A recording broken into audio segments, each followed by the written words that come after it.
ওং নমো ভগবতে বাসুদেবায় নমঃ। বন্ধুরা, আজ 17 জুলাই বুধবার। আজকের দিনটি অত্যন্ত গুরুত্বপূর্ণ দিন, কারণ আজকের দিনেই পড়েছে শ্রী হরি বিষ্ণুর শয়নী একাদশী, যাকে আমরা দেব শয়নী একাদশী বা শ্রী শ্রী শয়নী একাদশীও বলে থাকি। বন্ধুরা, আজকের দিনেই ভগবান শ্রী বিষ্ণু ক্ষীর সাগরে জগনিদ্রায় যান, তাই এই তিথির নাম দেব শয়নী একাদশী। এই একাদশী 4 মাস পর দেব প্রবোধনী একাদশীতে ভগবান বিষ্ণু জাগরিত হন। 4 মাসের এই সময়টিকে বলা হয় চাতুর্মাস্য বা চতুর্মাস। বন্ধুরা, আজকের দিনটি এই জন্য এটি অত্যন্ত শুভ দিন এবং গুরুত্বপূর্ণ দিন। অনেকেই হয়তো আজকের দিনে এই শয়নী একাদশী ব্রত পালন করছেন। অনেকে হয়তো কোনো কারণে আজকের দিনে এই ব্রত পালন করতে পারছেন না। আজকের দিনে আপনি ব্রত পালন করুন বা নাই করুন, আজ অবশ্যই একবার হলেও এই শয়নী একাদশীর ব্রত কথাটি শ্রবণ করতে হয়। যারা ব্রত পালন করছেন তারা নিশ্চয় জানেন এই ব্রত কথা শ্রবণ না করলে শয়নী একাদশীর ব্রত অসম্পূর্ণ থেকে যায়। আর যারা কোনো কারণে ব্রত পালন করতে পারছেন না, তারা শ্রী বিষ্ণুর নামে একটি প্রদীপ প্রজ্বলন করে যদি এই ব্রত কথাটি শ্রবণ করতে পারেন, তাহলেও এই ব্রতের পুণ্যের ফল অনেকাংশ লাভ করা যায়। শ্রী শ্রী হরি বিষ্ণুর এই শয়নী একাদশী ব্রত কথা শুরু করছি।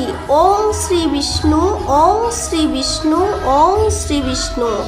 মহারাজ যুধিষ্ঠির বললেন, হে কৃষ্ণ, এই শয়নী একাদশীর মাহাত্ম্য কি, আমাকে কৃপা করে বলুন। শ্রীকৃষ্ণ বললেন, হে মহারাজ যুধিষ্ঠির, ব্রহ্মা এই একাদশী সম্পর্কে দেবর্ষি নারদকে বলে গিয়েছেন। আমি সেই আশ্চর্যজনক কথা আপনাকে বলছি, আপনি মনোযোগ সহকারে শ্রবণ করুন। শ্রী ব্রহ্মা বললেন, হে নারদ, এই সংসারে একাদশীর মতো পবিত্র আর কোনো ব্রতই নেই। সকল পাপ বিনাশের জন্য এই বিষ্ণু ব্রত পালন করা একান্ত আবশ্যক। যিনি এই পবিত্র পাপনাশক এবং সকল অভীষ্ট প্রদাতা একাদশী ব্রত না করেন, তাকে নরকগামী হতে হয়। এই একাদশী শয়নী একাদশী নামে বিখ্যাত। শ্রী ভগবান ঋষিকেশের জন্য এই ব্রত পালন করতে হয়। এই ব্রত সম্বন্ধে এক মঙ্গলময় কাহিনী আছে, আমি এখন তা বলছি। বহু বছর আগে সূর্য বংশে মান্ধাতা নামে একজন রাজা ছিলেন। তিনি ছিলেন সত্য, প্রতিজ্ঞ এবং প্রতাপশালী চক্রবর্তী রাজা। প্রজাদের তিনি নিজের সন্তানদের মতন পালন করতেন। সেই রাজ্যে কোনো রকম দুঃখ, রোগ, ব্যাধি, দুর্ভিক্ষ, খাদ্যাভাব অথবা কোনো অন্যায় ছিল না।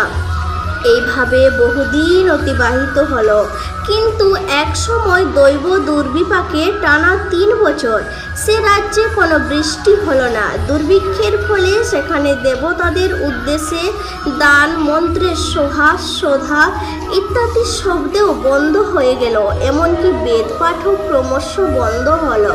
তখন প্রজারা রাজার কাছে এসে বলতে লাগলেন, মহারাজ, দয়া করে আমাদের কথা শুনুন। শাস্ত্রে জলকে নার বলা হয়, আর সেই জলে ভগবানের শয়ন অর্থাৎ নিবাস। তাই ভগবানের এক নাম নারায়ণ।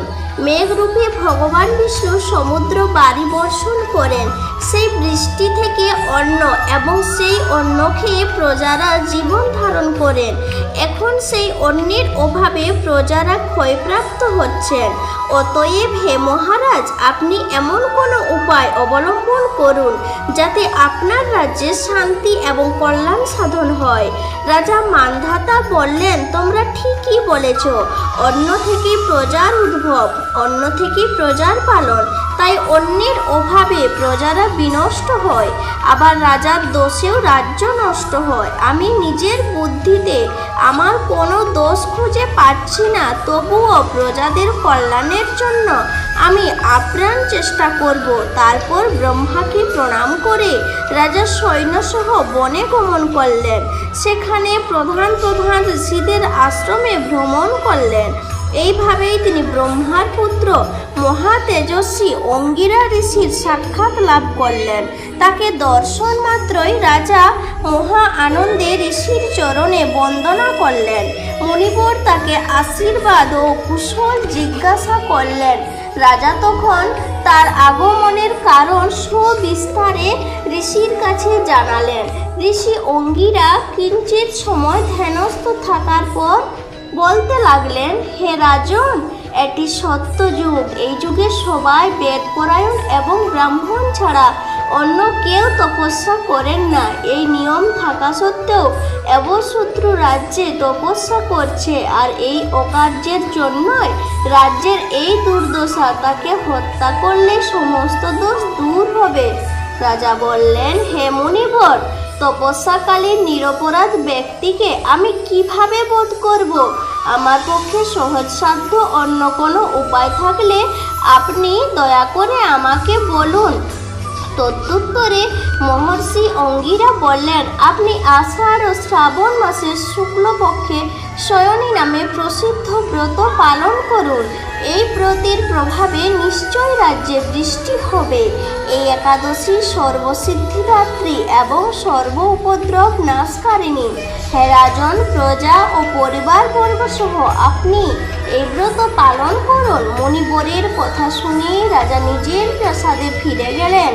আষাঢ় ও শ্রাবণ মাস উপস্থিত হলে রাজ্যে সকলকে এই একাদশী ব্রতের অনুষ্ঠান করলেন। ব্রতের প্রভাবে প্রচুর বৃষ্টিপাত হলো। কিছুকালের মধ্যেই অন্নাভাব দূর হলো। ভগবান ঋষিকেশের কৃপায় প্রজারা সুখী হলেন। এই কারণে সুখ ও মুক্তি প্রদানকারী ব্রত পালন করা সকলেরই অবশ্য কর্তব্য। ভবিষ্যৎ পুরাণে যুধিষ্ঠির শ্রীকৃষ্ণ তথা নারদ ব্রহ্মা সংবাদ রূপে এই মাহাত্ম্য বর্ণিত হয়েছে। এই একাদশীর ব্রত করার পর অবশ্যই এই ব্রত কথা শ্রবণ করতে হয়। এই একাদশীর ব্রত কথা যিনি শ্রবণ করেন তিনিও একাদশীর পুণ্যফল অনেকাংশ লাভ করতে সক্ষম হন। বন্ধুরা, মনে রাখবেন যে একাদশীর ব্রত পালন কেবলমাত্র উপবাস নয়, বরং ভগবান শ্রী হরি বিষ্ণুর নিরন্তর স্মরণ করে একাদশীর দিনটি অতিবাহিত করতে হয়। তাই বন্ধুরা, আজ সন্ধেবেলায় শ্রীহরির উদ্দেশ্যে একটি প্রদীপ প্রজ্বলন করে আরও একবার এই একাদশীর ব্রত কথাটি পারলে শ্রবণ করুন। দেখবেন এতে আপনার ও আপনার পরিবারের কল্যাণ হবে। আশা করি দর্শক বন্ধুরা এই একাদশীর ব্রত কথাটি শ্রবণ করে আপনাদের ভালো লেগেছে।